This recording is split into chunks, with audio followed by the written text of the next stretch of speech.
Hey, Kefta here. In 4.0, my old bestie Black Swan is receiving some disgustingly big changes. She got upset that people were replacing her as the third slot in High Sealands teams, and she took it personally with these changes.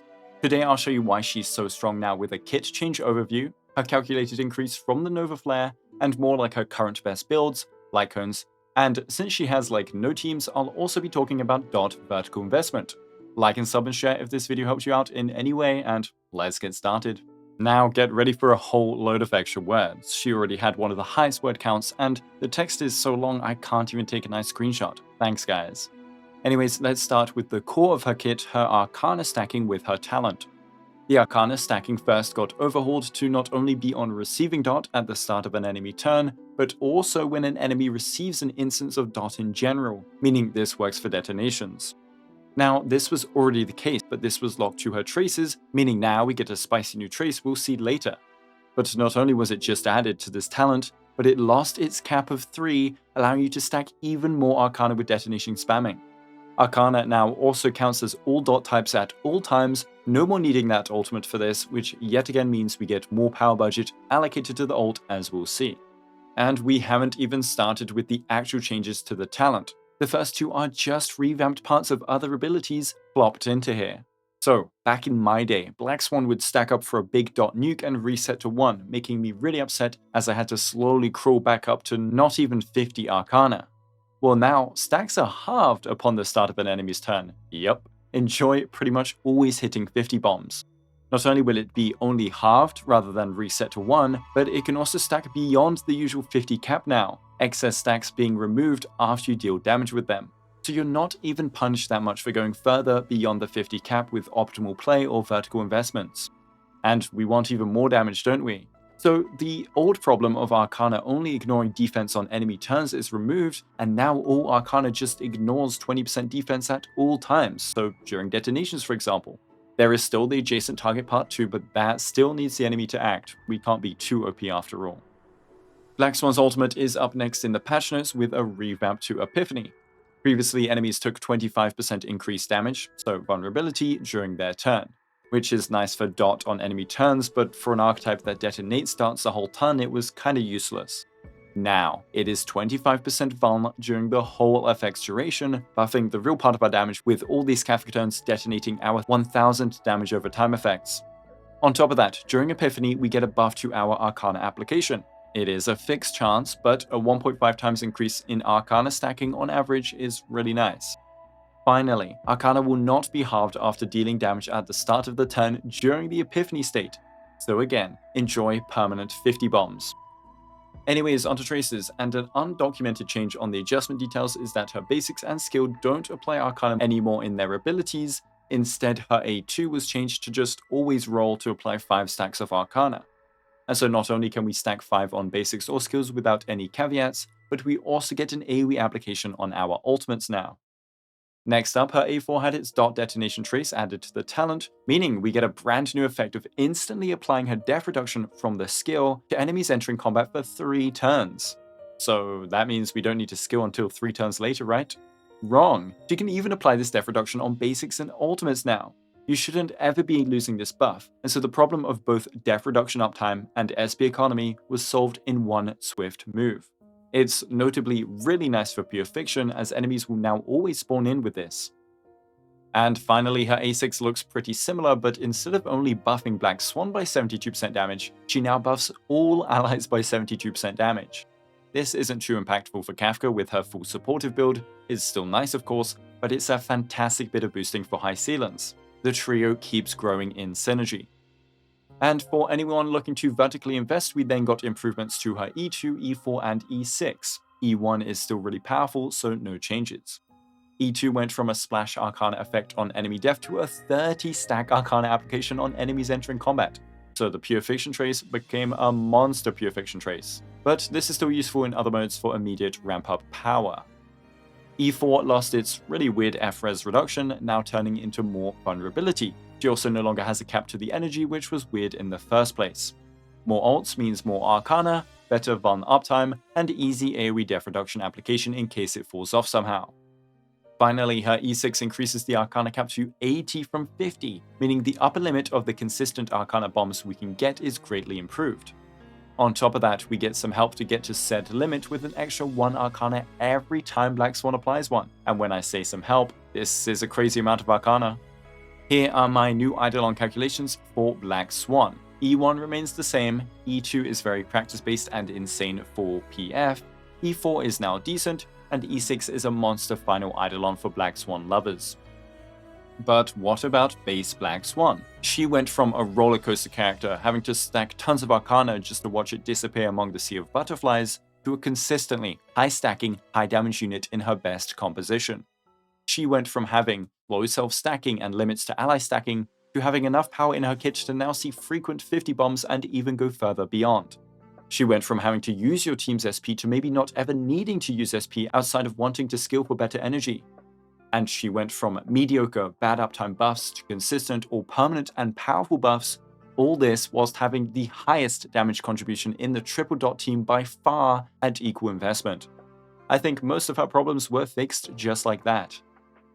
So, in my old Black Swan High Ceilings Kafka simulations, after adding in the much better Arcana stacking, the better buffs she gives, and the quality of life, the team saw a 71% increase to overall damage. Just remember, this is from old Black Swan to new Black Swan, and if using a better unit in her place, you won't see as big of an increase. But either way, this is a team that is already pretty powerful in MOC and PF, and still doing decently in APOC Shadow despite their mediocre shared toughness reduction. Them getting this kind of buff is surprising. Now, Cyrene is supposed to be the best third slot pre-Black Swan buff, but I never liked the idea of pulling her for this slot. It was more of a bonus if you were using her elsewhere. Well, now post-buff, Black Swan pushes Cyrene out of this slot, and it's a pretty strong push. She did not take Cyrene's release kindly. Maybe in zero cycles you might value the detonations from Cyrene and High Ceilings more for burst damage, but in a prolonged fight, Black Swan should prevail as the ultimate third slot. Anyways, all the new stuff is over. Did anything in the build change? Not really, but it's more like stuff got cemented as the proper playstyle. First off, the relics will still be the old regular Prisoner in Deep Confinement. It came out years ago and still reigns supreme for damage over time DPS like Black Swan. Revelry by the Sea will then be your planar ornaments, especially now that we are dropping to base speed Black Swan for sure, which means no more fulfilling the speed conditions of other options. Her main stats will be EHR Chest, Attack Boots, Damage Sphere, Attack Rope. As always, the chest can be attack if you have enough EHR to hit her 120% needs without it. The orb can also be attack percent, but since we aren't going for speed anymore, damage percent can roll attack subs, but you cannot do the opposite.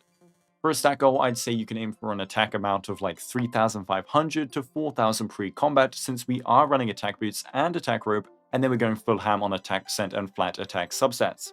When considering Kafka's attack buff, possible other buffs like her Sig and Lushaka's, maybe Dan Hung PT Bondmate buff, this can get to over 6,000. Her speed then can be base.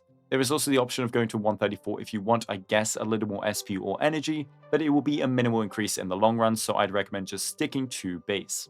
Her damage and stacking is all mostly based on drivers or enemy turns rather than her own turns. Then EHR is the same 120% goal to help with her low base chances, but also to buff up all allies' damage percent now. As for Litecones, after having the weird swapping Litecoin stuff with specifically E1 High Ceilings and E1 Black Swan, we are going back to basics, and Black Swan Litecoin is back on top again. Now, if her Sig got revamped to not focus so much on Death Ignore, it would be even better, as since High Ceilings is released, this cone actually overcaps her on Death Ignore and Triple Dot, and therefore wastes some power. Maybe a new dot set will come to save it a bit. Anyways, Jiaoshu Cone is still amazing on her as it will buff her own damage alongside High Ceilings', but her damage is so high now that we want to prioritize her own a little more. If at E1 High Ceilings, then you can probably go Jiaoshu Cone again, but just go whatever you have. And Eyes of the Prey S5 as always is okay. Technically it's better than it was compared to the Sig pre-High Ceilings because of that overcap problem that the Sig has. So teams. Black Swan still wants High Ceilings and Kafka. Yes, her damage is stronger than High Ceilings now, but it's thanks to being in the team that is Omega stacking her Arcana up and then detonating it 100 times. You can still probably play Kafka and Black Swan, but the real team needs all three units. High Ceilings can use Kafka and then a third slot, but Black Swan cannot replace either of them. For the sustains, I recommend Dan Hung, PT or Huohuo. Danheng PT can give a large attack buff to Black Swan for even more damage, he was free for a long time, and he gives SP in case you need it despite the upgrade to SP economy in this team. He could let you hit some extra skills in some cases, so why not? Huohuo offers an attack buff even if Omega saturated, as well as energy, which might not necessarily be useful for Kafka one-turn ulting, but can be for High Sealons and Black Swan. Other sustains work, of course, I just prefer these two right now. And since Black Swan can do a permanent 20.8% Death Shred, a 2-turn 25% vulnerability on ult, and 72% team-wide damage, she can kind of work as a cope buffer for your team. I mean, the buffs aren't that bad to be honest when they're all up. Now, her personal damage in this slot won't be a huge factor since we lack the dot friends, but if you're coming back after a break and have her and don't want to pull more dot units, this is a fine way to use her, I guess. With her E1 and something like S1 Jiaocho, it actually gets pretty good in amping power. She just lacks utility that other supports might have. But since that's kind of it, I'll talk more about the dot investment plan. First off, to use dot, you need Kafka. Once that is handled, whether through pools or the free selector in 4.0, then we can move on to grabbing High Sealons E0. Then you can go for the third slot of Cyrene or Black Swan. E0 Black Swan is stronger overall unless potential zero cycle plays, and her vertical investment helps out dot even more. Cyrene, however, is more universal and would help out here as well as helping out other Chrysos Air teams. She's a more flexible pick, but I don't recommend pulling her for just High Sealons as your sole heir. And since this is a Black Swan video, we're going to talk Black Swan anyway. So once you have acquired your High Sealons, Kafka, and Black Swan all E0, then the first upgrade is High Sealons E1. It's an absolute powerhouse of an Eidolon that also technically got stronger thanks to Black Swan's changes. After that, it's a choice between the speed comfort and cheaper access of High Sealons S1 or the raw damage increase from Black Swan E1. Either of these are pretty good to get. I'd be pretty content after even just E0 of all of them right now, but after 2 of these additional investments, you should be doing fantastically in content. Also, cones are weird since you might have other options that High Sealons could use, like Jiaocho Light Cone, and in that case her S1 would drop in investment value. If you want to invest further, I would recommend Kafka E1, and that's also a really nice selector choice if you are already rocking the triple dot team at E0. I think further investment isn't necessary past this, and even Kafka E1, if it isn't free, isn't needed. It's just a nice upgrade.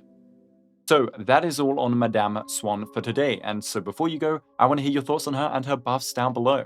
Like and sub if this video helped out in any way. Thank you so much for watching, and have a Guoba day.